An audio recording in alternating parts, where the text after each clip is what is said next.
should show up on for you right now. Oh, Okay, there we go. we got it. Okay, we're We good. got it. Okay. Thank you. Okay, Stace, sorry about that.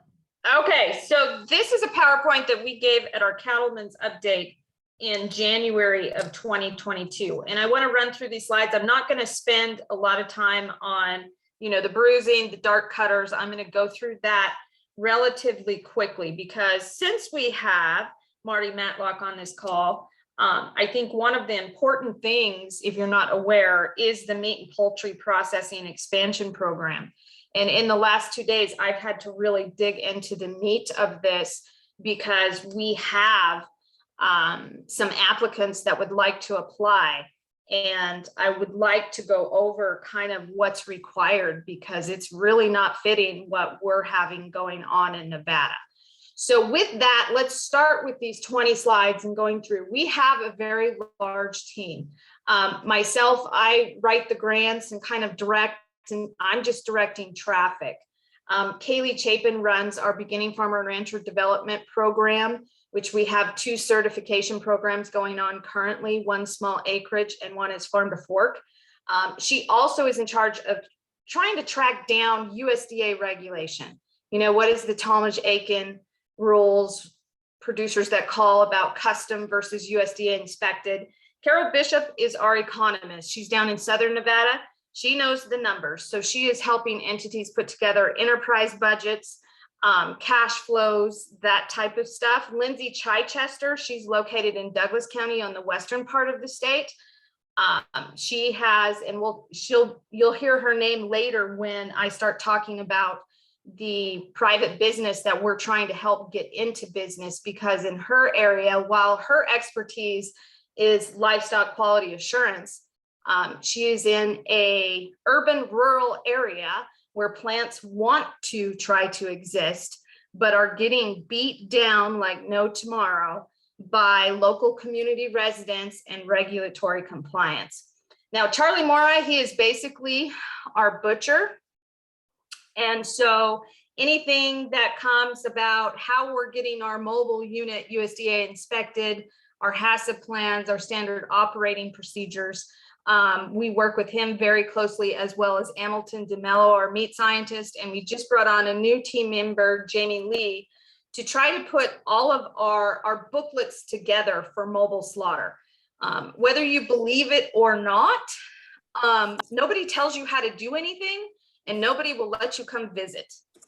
So we have started a OneNote binder that we're hoping that we'll be able to share after we go through our processes to help other people. Next slide, Vic. So one of the things before we first started is we did a survey and we asked consumers, and we did this with Utah, and we hired Qualtrics to do it. So it was a telephone survey, 500 responses from Nevada, 500 from Utah. And this is what we got. How important are the following reasons you have not purchased meat? So if you look at this, we do have some opportunities in that they don't know how to purchase meat from the producer, no space to store. So there's some education there. And then if you look, and I've got you guys showing instead of the end of this slide, most of our consumers, it's easier. They want what's easy for them. But what we're looking at is that whole percentage of those people that do not know how to purchase from our producer. Next slide. As we go into the next slide, we just got funded by the Western Center of Risk Management Education from Washington State to do a consumer preference study within our state. So we will be doing that for the survey that you just saw. We just ran a second survey kind of during COVID and as we're coming out of COVID to analyze those differences. By the end of summer, I believe we'll start our consumer preference surveying regarding meat products in the state, because we have a big difference between our consumers from Reno to Las Vegas. It's just a different, we can make various assumptions that Reno is seeing a lot of San Francisco around that area transplants that we know as foodies. And I hope nobody takes that as, a derogatory term. I consider myself a foodie. I love food and I love good food.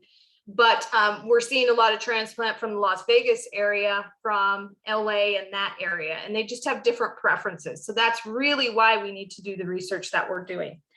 I'm assuming that most of you on this call are familiar with custom exempt, federal inspected, Tom Jakin, and state inspected. Next slide.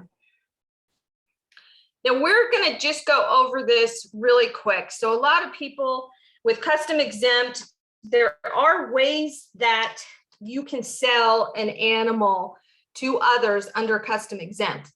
And the biggest issue is you got to sell that animal live. That person has to be an owner of the animal. You have to show a brand inspection of ownership of that animal. Next slide. Now, USDA federally inspected. When we first got into this and you start reading all of the regulation, you're like, oh my goodness. So there are a lot of processes. Now that I've spent a little time with it and I understand it, and we're working with some federal inspectors, it is easier, but it's still not an easy process. So basically USDA inspected means you have to get what they call a bug, and that's a stamp, and it's got to go on the carcass when it's slaughtered, and then it has to go on your meat as it's processed. So there's two different inspections, and some plants will just have a bug for their slaughter, and other plants will just do processing. In the state of Nevada, we have 3 plants that do USDA slaughter, and according to USDA, we have 36 processing centers that are USDA inspected for processing. 30 of them are in Las Vegas. So that's another thing that we really got to research. I'm assuming that some of those casinos have processing facilities at the bottom, and are just bringing in a boxed meat and then they're processing that. Next slide.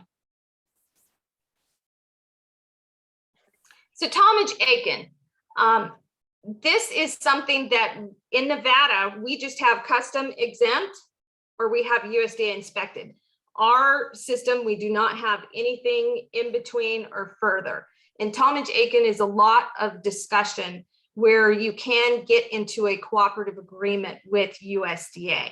And you can get that to pass the meat products that they carry that federal mark of inspection and can be sold across state lines. Next slide.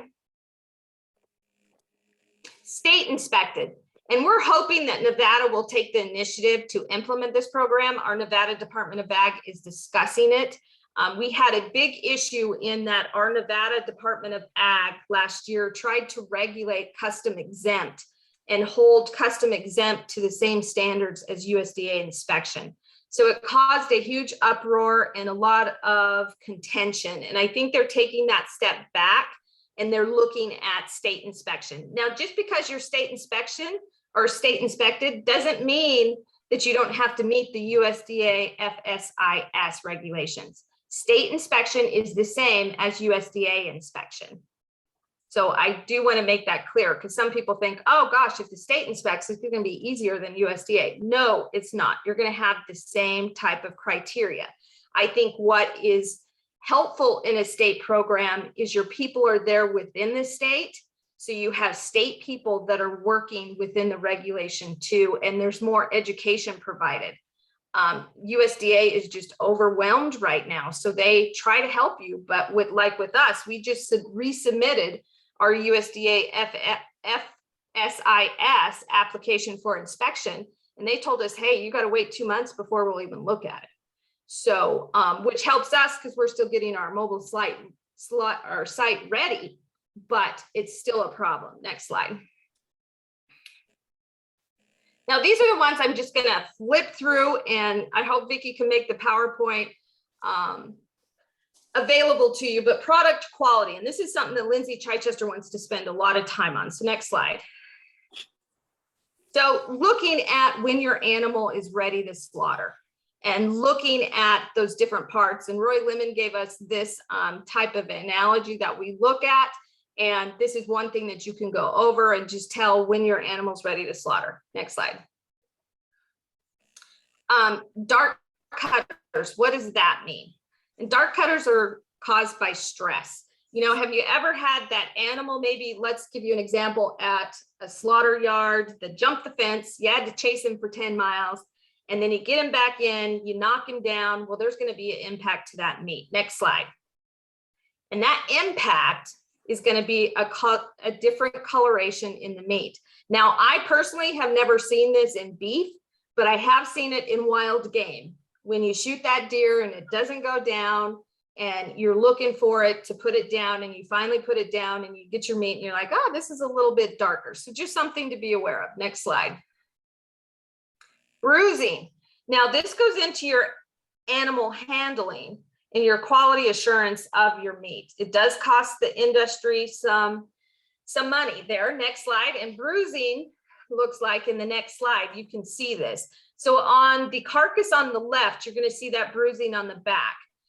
I can make a big assumption that that particular livestock could have been ran through a system that had one of those gates on the top that stopped and that hit them. You can look at the carcass hanging to the right that's actually, and look at all that bruising. A lot of bruising can happen in transportation too, or just knocking that animal around. So bruising is one thing that all those parts have to be cut out. So you're basically losing the trim or the meat there. You do not want bruising to occur. Next slide. Injection site lesions. We spend a lot of time talking about how to vaccinate your cattle and how to do that. And Vic, go to the next slide, because you're going to see what those injection sites, if they're put into the different cuts of meat, look like. And that cannot be processed. That has to be removed. So you're losing all of that meat product in the carcass. Next slide. Age.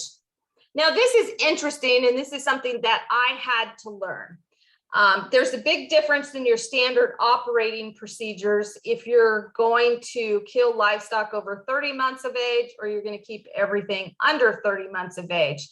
Due to the additional criteria of over 30 months of age in our mobile project, we have decided that we will only accept livestock under 30 months. But basically you look at A and you kind of see how, I think they're called quarter legions. Don't quote me on that, because I'm using Lindsay's slides here, but you can kind of look at your slide A and you can see a big difference between your older C. And basically what happens is, as that carcass gets older, you start to lose that. And there's a lot of issues related to BSC and all of that.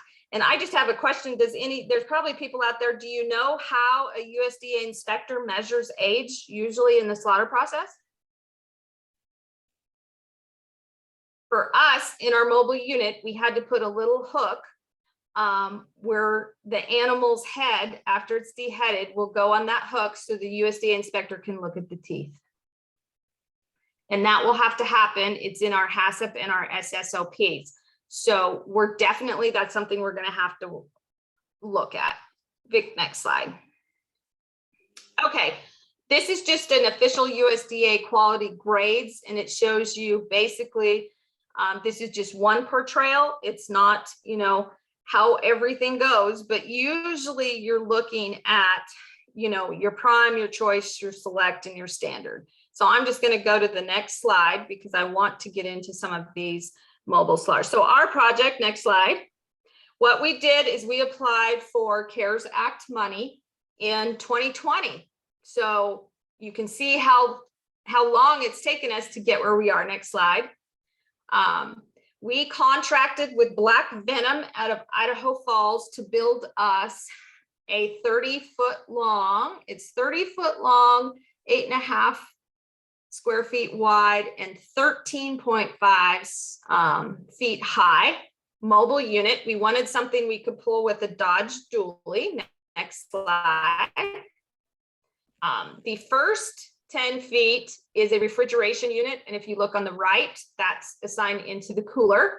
The unit has already went back to get a larger cooling unit because under USDA inspection, we have to have those carcasses under, 42 degrees within 48 hours. So when in March in Idaho Falls, 40 to 60 degrees, By the time we get March, where my office is in Hawthorne, Nevada, we were 80, climbing to 90.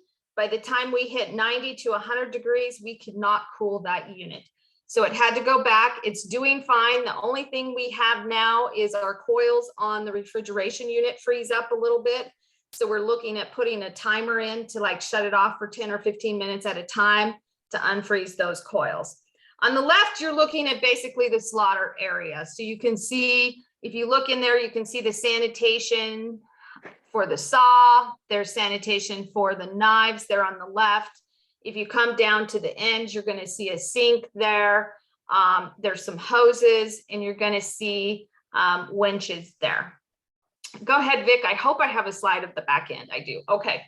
So this is just the drawings of this mobile slaughter unit. Like I said, the first 10 feet, and then you've got the rest of the 15 feet. You're going to see a space in there towards the front that says gut storage. In our original plans, we are still planning to haul off blood and offal, but that's where we were going to place our gut storage, and there's winches in there to winch that up, but it is just not realistic due to the weight of that and getting hides in and out and blood in and out. So that has just become a storage area for us. And when we're looking at our operating procedures, we're looking at having to, our goal is we're not going to keep heads, so we need to dehead. We're going to have the hides, the blood, and the offal, and we're going to have to contract with somebody to haul that off. Now on the back, you're going to see that big winch, and that is malfunctioning on us. So the trailer is going back to Idaho Falls next week, and they're going to switch that out and check the electrical. It's blowing fuses in the electrical. So one of the things of why we did a custom build is because you could do a freeze-slay unit. And, you know, we haven't found anybody that's currently using a freeze-slay unit, but they just, with COVID, went up to 700,000. You might have been able to get one for 500,000. This build out here, our original quote was 80,000. And then we had to have them cut the top off because we have to have 11 feet of clearance inside. So by the time they cut the top off and put it back on, this unit is $100,000, and our Dodge Dually at a state fleet price was $59,000. So with our budgets, we believe we can make an entrepreneur cash flow for, you know, 170,000 build out.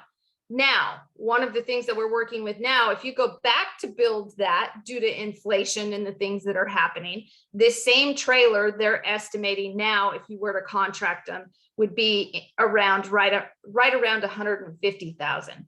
So we've still got to work on the cash flows. I will tell you, when we did our original budget, we're charging $90 a head to kill, and this would be beef. And then they have to pay for the mileage and the fuel to haul that carcass to a processor. And we have a list of several processors so the customer can choose what processor they want. We're trying to avoid, through scheduling when we get up and running, to have this unit dropping off at several processors. So we'll try to group the producers that want the same processors.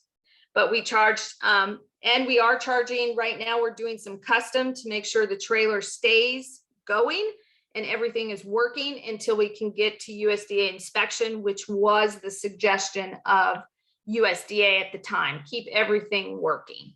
Next slide, Vic. The ranch site. So we did our water testing. You have to show, they're really worried about chloroforms. Our water is good. We had the state lab do that. Permit from the county on land type.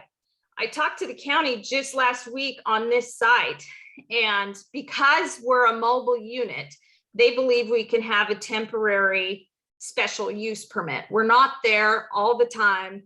It's not a built-in facility. So they're looking at just providing that special use permit. And they were quick to tell us, and this is an agriculture county in Nevada. It is Lyon County. They were quick to tell us there's going to be no public hearings. So it's going to be interesting going through this special temporary use permit if we do have public hearings because this is a large agricultural community and there is a very large producer that does do vegetable production. And then we have some local residents that, you know, just the county next door has denied a slaughterhouse from entering the county. Sanitation letter from the state, and I put state. When talking to the county, USDA requires a sanitation letter that you have to have, and they want it from the county. They don't usually say state, but our rural counties do not have health departments. So one of our biggest issues is I don't want to start poking our state until I know who takes care of what, because we have a situation in the middle of the state where a young woman on a ranch is going to kill cattle and wants to sell her meat online. She's going to a USDA processor in Idaho. So that meat will be federally inspected and she wants to bring it back to the ranch and sell it online. The Humboldt County State Health Department is trying to regulate her like a food facility and telling her that she has to have a separate place to store that meat. She has to have commercial freezers. She has to have all of this different regulation that a food establishment does, which is bringing up other issues of how does all this work? What is actually required? So the other thing that we had to deal with is inspector office space. So, and that's interesting. We have a question in the chat. Will USDA accept a letter from an Indian tribe? If you're on a reservation and that tribe deals with health and sanitation, I would think that they would have to accept that. But here's what we've found. Jamie Lee, who works for me, came from another plant that just recently got USDA inspected. And I says, well, what did you do for your sanitation letter? She says, we weren't asked for it. She says, the plant's been in existence for 45 years. So somewhere they must have something. She said also, but we had the issue with our water test. USDA wanted a local letter showing that our water is good. Well, we sent it to a state lab and had the water test, but we couldn't get a letter from the county because our rural county says we don't do that. So I think one of the things in talking to the Farm Bureau in Nevada is we really need to set up our Nevada Department of Ag to deal with local slaughter and processing. And what goes to our health departments, what doesn't, and what does that look like? What does that regulation look like for the person on the ground trying to do it? Okay, office space. We have been told, and this is something that might be getting a little out of control, there is a unit in California that has office space under a shade tree with a table, with a Sani hut and hand sanitizer that was USDA inspected. We've asked to go visit that site in California and they said no, it's proprietary. Livestock pens, you have to have a suspect pen and that suspect pen has to have a cover. What we're looking at is just putting a shade cloth on top of a paneled pen. You have to have all of your livestock species separated.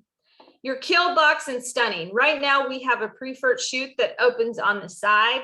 One of our biggest issues is we've got to be able to handle that that livestock weight once we stun them and get them into that winch system. Our unit needs 220 power. We have 220 power on site. The pad, what we're looking at right now, we've staked out our cement pad. We're going to surround it by gravel. One of our biggest issues in this area is, which we did not think was going to be an issue that is becoming, and it's related to the sanitation letter, is that we don't have anybody to haul off the offal and the blood and the hide and the head. We got a quote that we can take it into Reno. So we'll have all of that hauling. And then they want us to pay them $75 just to take the hide. So we're looking at different options within this county. There are some large dairies. Those dairies do have permitted animal pits. So our question is if we can come to an agreement with that dairy, if the county will allow it, if the county will allow this producer to have its pit treated under regulations. So those are the types of things that really look at and see if you have available. We do have an animal pit about 50 to 60 miles away from this site, and the trailer may have to go that way and our butcher kind of lives that way. So that may be a way, but it's going to actually increase our fees. Structure to reimburse costs. We just met with Wolfpack Meats because the University of Nevada, Reno does have a slaughter and processing. We used to be the only federal inspected plant for slaughter and processing in the state. Right now we have Fallon Processing Inc., which is the second one. They actually just raised their rates to $300 to slaughter a beef. They said they had to do that because of the costs. We're not there yet, but as we start adding the haul off of the offal and stuff like that, and our goal, we're not making money. We're just trying to devise a budget to where an entrepreneur, if they're going to do this, they can pay their salary and they can pay all of their cash flows needed for the business. So next slide, Vic. And it's interesting how it all goes out. So our long-term goal is workforce development. So we will definitely be looking at the NIFA release that is expected in April. And we're trying to put that together. We do have a state congressional request and a federal congressional request to put workforce development processing centers in Southern Nevada and Northern Nevada. But that is our main goal at UNR. Basically, we got involved in this because entrepreneurs kept coming to us after our classes and said, we just can't get it all together.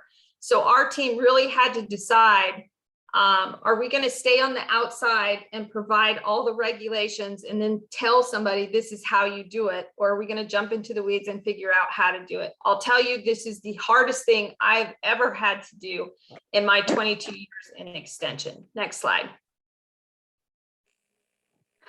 Let's go through these real quick. Just flip through them, Vic. Oh, right here, Roy's. Okay. So Roy Lemon provided this, and this is just a budget for a producer revenue example. And this was basically for Cattleman's Update. So when you have if you have a 1,250 pound steer, you're expecting 60% yield. If you come down to your cuts and percentages, you'll see that 60% and what percentage we expect you to get in roast, steak, strips, tenderloins, and ground beef. We put some retail prices, and I have definitely increased Roy's prices since he gave this to me. So that's one thing that's in that. This is not a perfect sketch of it, but it gets a producer started on just what you're looking at. And you'll see that processing cost in this budget is $750 per that 1,200 pound steer. So let's go, Vic. I think that's the end of the PowerPoint. And I want to take questions, and then Vic, I'll probably need to share my screen, and I'm hoping it works. If you can let me. Yep, I got to make you a co-host. 1 second.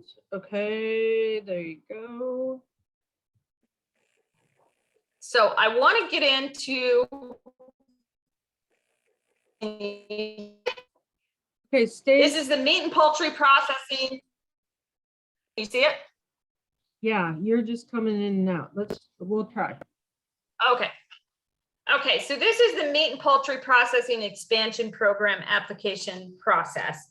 I got contacted as soon as this came out for an entity has its permit, that has its plans. They're taking a building, ranches, a 9,350 square foot building, and they want to turn it into a slaughter and processing facility. They have all their plans, but they would like to apply for this. Now, in looking at this, most of it, these forms, those are the federal forms that we usually fill out. And you look at all of the templates, which we're looking at, and one of the issues that we get to, environmental information. So there's a lot of questions in this, and I know there's not a one thing fits all, but in this RFA, they said if you're missing one thing, it's going to be thrown out. Well, it is different by different counties within the state of Nevada, not counting our 19 federally recognized tribes. versus what is needed in California. So when you come to our information, what does that mean? And as you scroll down as we're going through this, because you know, the letter of community support, yes. Your tribe, the tribal resolution, your source documentation, of course, your financial viability package. You know, okay, let's have a business plan. This particular plant isn't up and running. So how do they have a historical balance sheet and income statements? Do you want the current balance sheets and income statements of their large cap operation? That can be 1,000 to 2,000 head. You know, the financial and projected financial analysis, okay, give you a projected cash flow and a projected balance sheet. We have those. Feasibility studies. This particular entity doesn't have a feasibility study. So do they have to go complete it within 30 days or they're just automatically kicked out? The inspection grant, that is pretty well design and construction documents. Okay, they got it.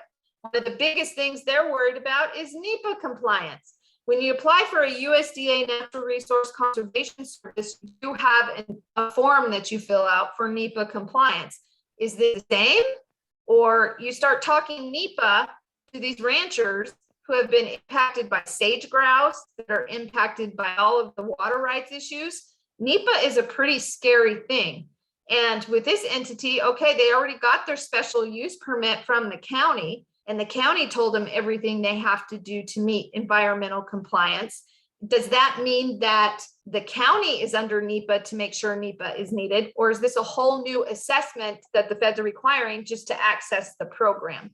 So as we get into these are the questions, and we're going to be emailing. The only contact on this program is an email. There's no one person you can call to ask these individual questions.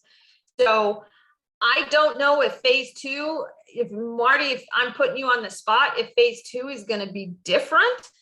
I think this is really heavy lifting in how this came out for some of these sites. I mean, the entity I'm working with has the ability to do this, and they're probably gonna, I hope they do it without the 20% or the 20, they've come this far.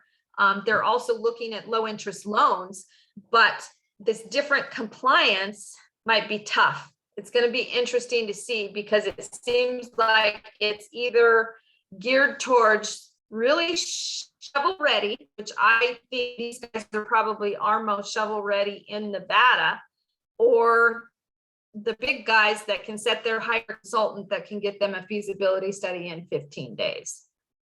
Okay, Staci. So with that, okay, hold on. Staci, I need to answer your question real quick, because I just want her to take her screen down so we can hear her. Yeah. There you go. Thank you, Staci, for an amazing presentation. I've invited you to chat with us. But yes, everything you described is absolutely part of the challenge of getting money out to people that fit a whole broad range of categories. But we have regulations that require us. NEPA is one of them.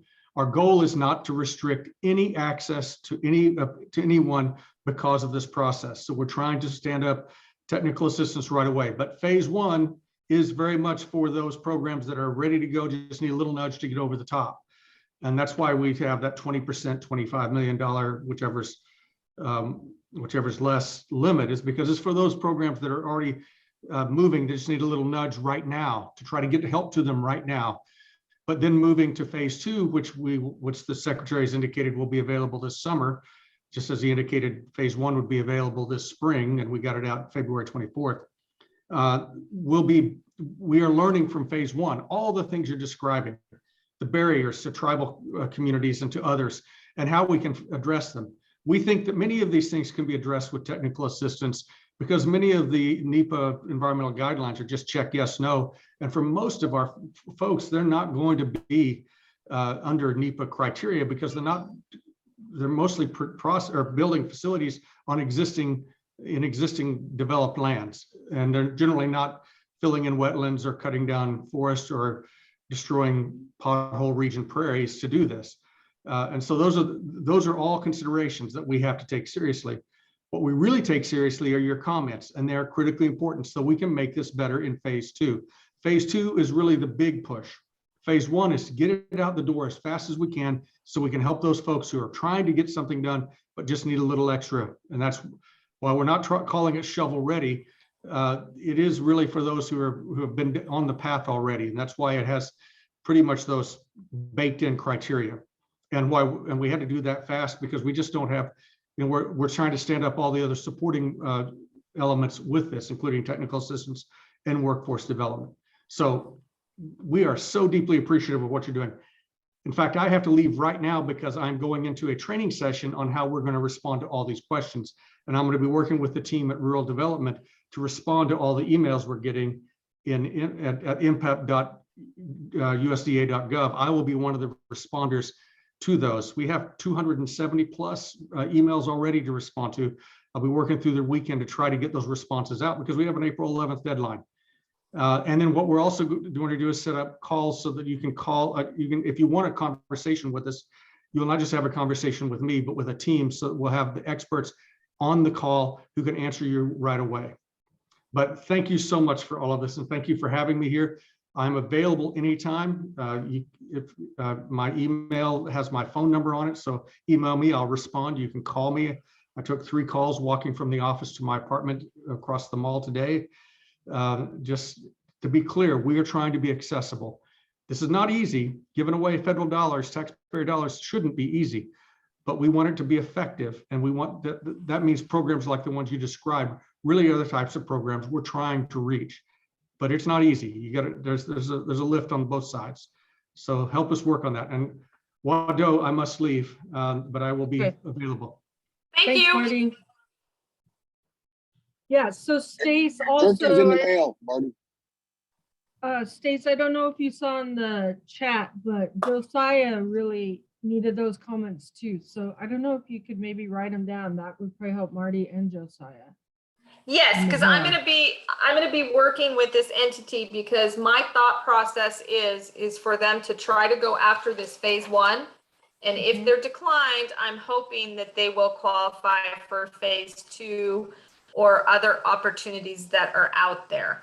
But I think for an entity that first of all does not have a SAMS number, that's your federal number to even apply, does not deal with grants.gov, and then you have all of these different attachments that you're not looking at. It's a difficult process. And I think they are trying to, they have to have a criteria to get money out the door.